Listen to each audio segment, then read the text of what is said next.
Hi everybody, welcome back to this week's edition of Health and Wealth. Last week we touched a little bit on mental health, but this week I really wanted to dive into stress management techniques. I believe 78% of Americans report feeling stressed. Nate Crosby's going to say he's not one of them. Good for you, but 78% of us are stressed. So here are 10 ways to manage your stress. The first is eat that frog. That is one of my favorite things to say. It's based on a book by Brian Tracy. Well, that's pretty gross. Gross to think about. Go ahead. That's not why. But how much of your life have you procrastinated something that you didn't want to do? His whole thing with eat that frog is get it done. Make it your first task of the day so it's done. You have the rest of your day to enjoy it. Yeah. And then you feel like this weight has been lifted off your shoulders. Yeah, right? yeah. It was the most important thing that you had to do that day. Mm-hmm. You took it, you ate the frog, you did it, and now you've got the rest of the day to do whatever you want. Exactly. The second thing is to change your perspective. So the way that you look at something can really have an effect on how you feel about it. So if you, for example, the biggest example I think people will use is I don't want to work out or I have to work out. Well, there's someone that is maybe in a wheelchair that would love to be able to work out. So change it from I have to work out today to I get to work out today.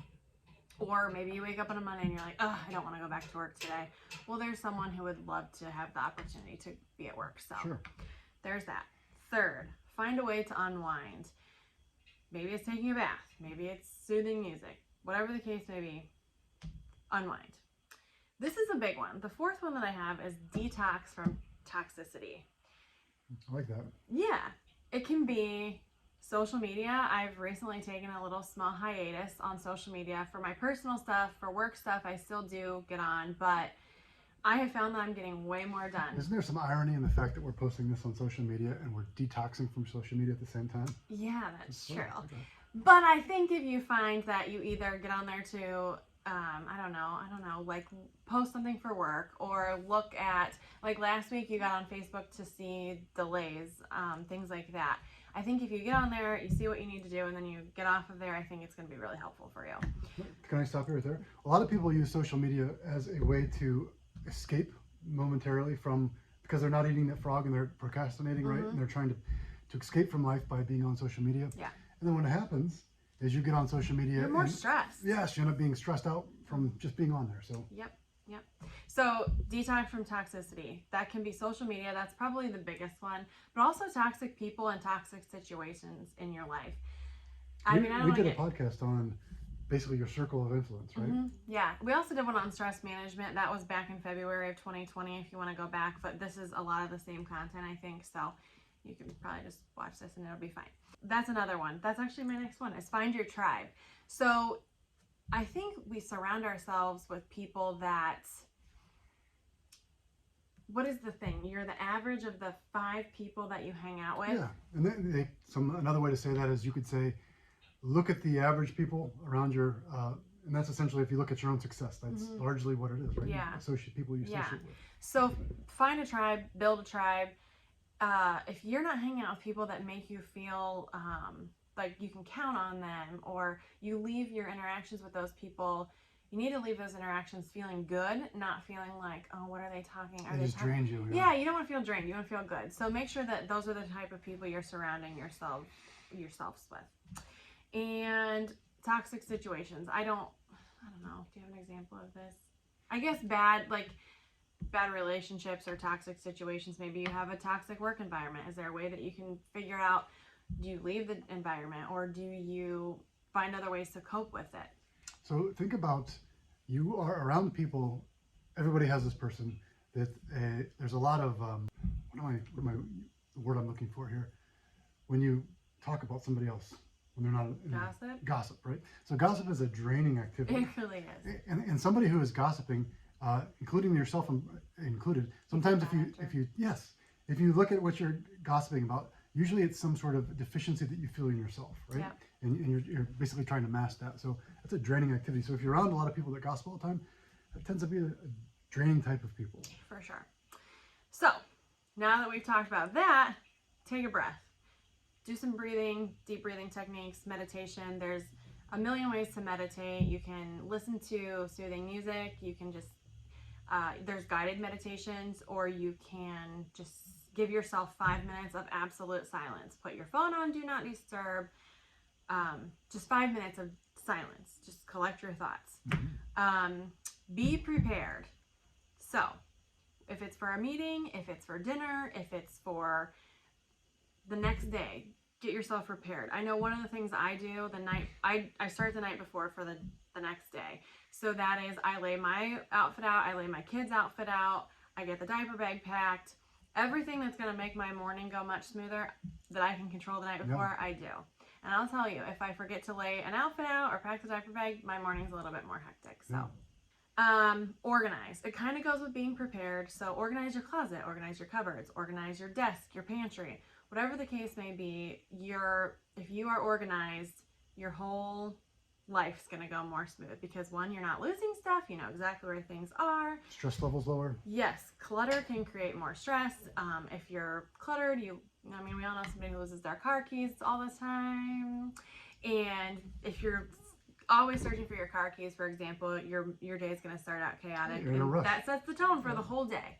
So there's that. And one other thing, we did talk about physical exercise last week, but that is going to help your stress management. I know we talked about it last week, but even a 10-minute walk. It doesn't have to be something vigorous, just a 10-minute walk. And lastly, take a minute, step back. I think that we're put in these situations sometimes where you think that you have to answer right away, and you don't. There's nothing wrong with saying, I need a minute to collect my thoughts. I can't answer you right now. So take that step back. And that leads us on to the wealth portion. Yes, we'll get into the wealth portion. I wanted to add a couple things to what you're talking about. Of course he does. I mean, just kind of the icing on top of that cake. You and I did a segment one time on morning routines.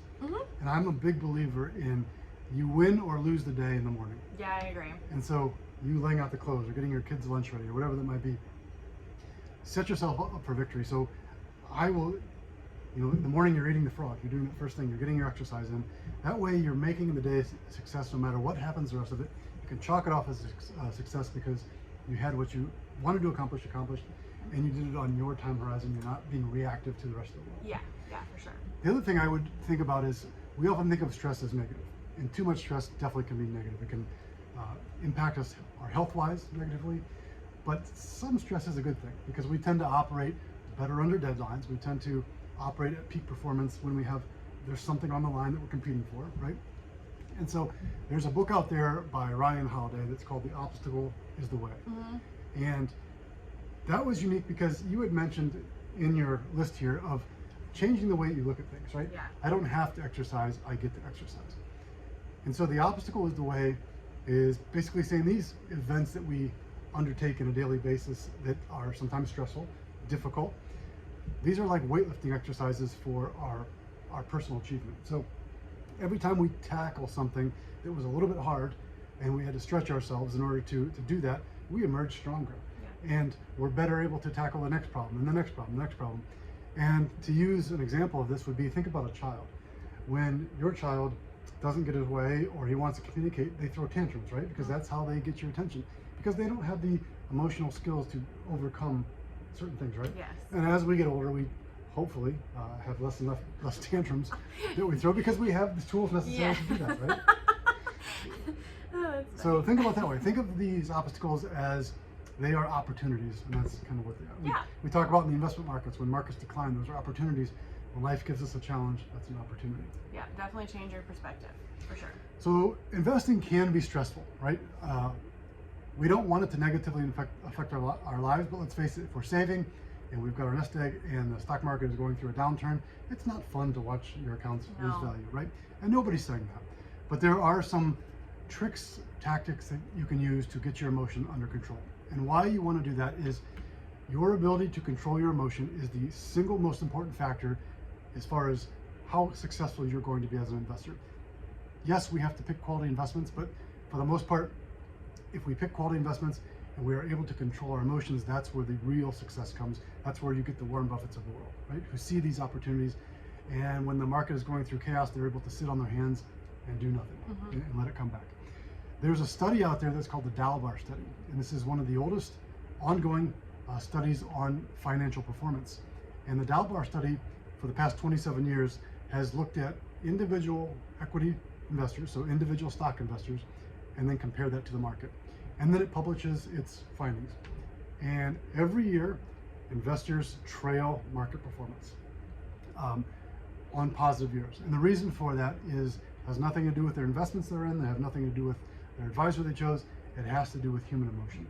We, as investors, are our own worst enemies because we get really excited when the market's going well and we panic when the market is low, and we should be doing the opposite. We should train our mind to see those downturns as opportunities, and as Warren Buffett would say, you want to be greedy when others are fearful and fearful when others are greedy.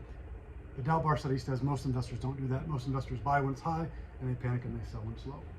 So how do we keep ourselves from having to do that? Well, the first thing that we want to do is we want to create an investment policy statement.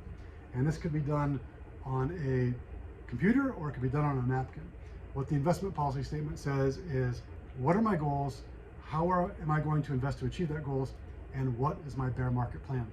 We build these portfolios for the worst year, not the best year, because it's the worst year when the mistakes are going to happen. So if I'm an investor, I want to spell out ahead of time what my strategy is going to be if we enter a downturn market. So if the stock market sells off by 20%, what are my actions? I want to decide that ahead of time, not in the moment. That is called an investment policy statement. So my investment policy statement would say, I'm going to take all available cash that I have, that I've set aside for investing, and I'm going to implement it. I want to be able to buy at that point in time. I want to see that as an opportunity.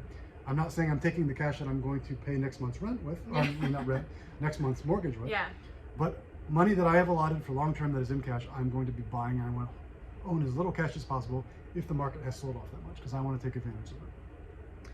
The other thing that we need to do is understand what we're investing in. So we have a intern that worked with us, and the intern came and said, hey, I'm thinking about buying this stock. I said, that's a fantastic stock, you should buy it. And then he says, well, what do they do? You should be able to answer that question before you buy something, and here's why. If I own, let's call it Company X, and Company X has now got cut in half, it's worth half as much as it was a month ago. If I don't know what Company X does, I might be a little fearful, because do they make widgets? Do they make anything? Like, what's keeping that price up? Now let's insert Company X with Apple, and Apple takes a dive. If I'm a shareholder of Apple, am I concerned that Apple's going to disappear? No, because I know that they're the United States' largest company. They make iPhones and tablets and services. They're in so many things, and they have so much cash on their balance sheet that I'm not concerned about Apple at that time. So understanding what you're investing in will help you keep your calm when things get a little bit rocky. If you don't understand it, that's when people get a little nervous, because they don't know actually what they own. So understand what you're invested in. The other thing that you need to do is understand or know your time horizon. So if I am investing in stocks, what I'm saying is I'm taking this money and I don't need it in the next 3 years, the next 5 years. And if I do need it in the next 3 months, well, then it shouldn't be in stocks, right? So we're taking money that is not needed for necessarily day-to-day living today, and we're investing it for the future so that it can grow and compound. So I am 44 years old. So I've got a couple decades ahead of me as far as work here. And so what happens in the market today has no bearing where my stock prices end up 20 years from now, right? And we saw this with the COVID downturn. March of 2020 happened, and the stock market collapsed about 20%, and it finished the year in December up. So what happens in the short term has no bearing on where your stocks end up. The other thing that you can do is there are multiple studies out there that show the least amount of times or the less amount of times you actually look at your investment account, you tend to actually have better performance. And that is because somebody who is daily looking at their investment account or hourly looking at their investment account, what ends up happening is, you see these price fluctuations and they talk themselves into seeing risk. And they think, oh no, the market's doing this, the market's doing that. Whereas somebody who checks their account once a month, they don't see that because they're not talking themselves into that risk. So you could Google that. There are so many studies out there that show basically for the average investor, there's a correlation between the amount of times I look at my investment account and its actual performance, because I'm not meddling with it. I'm not interfering with its long-term growth. Yep. And we would be doing a disservice if I didn't throw this in here and say that it is always a good idea to review your portfolio with your advisor at least once a year. Yeah. So feel free to reach out to us anytime.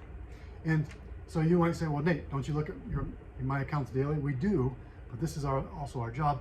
But when we set our investment models up, we on purpose say, okay, we're only going to make adjustments to this every quarter. And we try to make sure that we're not tinkering with it on a daily basis.